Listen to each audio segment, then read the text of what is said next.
My name is Joseph Johnston. I spent most of my life helping other artists create uh, their art and create their best art. I spent 35 years working with Maya artists in Guatemala and helping them. And in 2011, I was given a camera and I started taking photography classes at City College. I had photographed all my life, but this was the first time I really studied photography.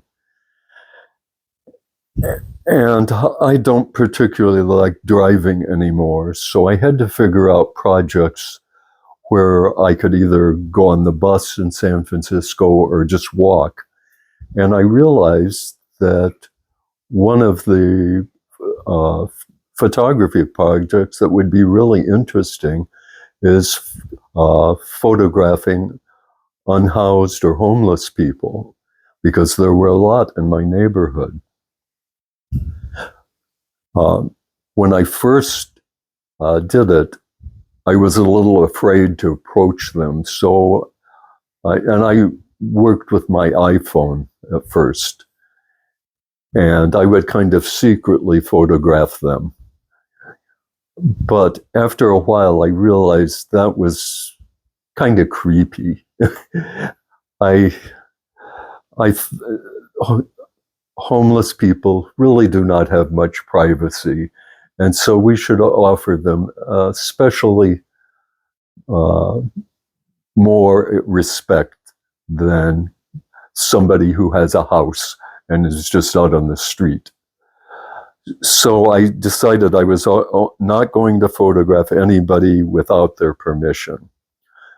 So I started talking to homeless people on the street, and I would ask their permission. Usually, before I would even ask to photograph them, I would give them something. I felt that I have so much more, even though I'm not a rich person, I have so much more, and I should share something with these people. And so I would give them something, and then I would ask them to photograph them. But I said, what I gave you is a gift. It's not anything that is going to compromise you. You can say no. And quite often people would say no to being photographed. But when they did, it was really nice. I was kind of amazed at how good the photographs came out, how they really expressed the people that I was photographing. And my technique was I would ask them to photograph it. I would take my camera out of my backpack. I would get the proper exposure ready by pointing the camera somewhere away from them. And then I would point it at them and take one, maybe two pictures. And they nearly always came out really, really nice. Although the digital camera, they were in color, I changed them all to black and white. And the reason I did it is because I felt with black and white, it's kind of an alternative reality. It makes you think about things that you may not think about in color, because color is how it looks to us. But in black and white, something can seem, well, that's a little odd. Why do we do it that way? Why isn't it a different way, you know? And so I really liked the way they came out in black and white. And I always print out my photographs.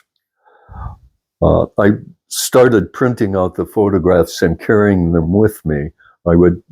I printed them out by 8.5 by 10. And quite often I would run into the people again that I had photographed, and I would give them their photographs. And they really seemed to like that. That made them really happy. Nobody said they didn't like the photograph.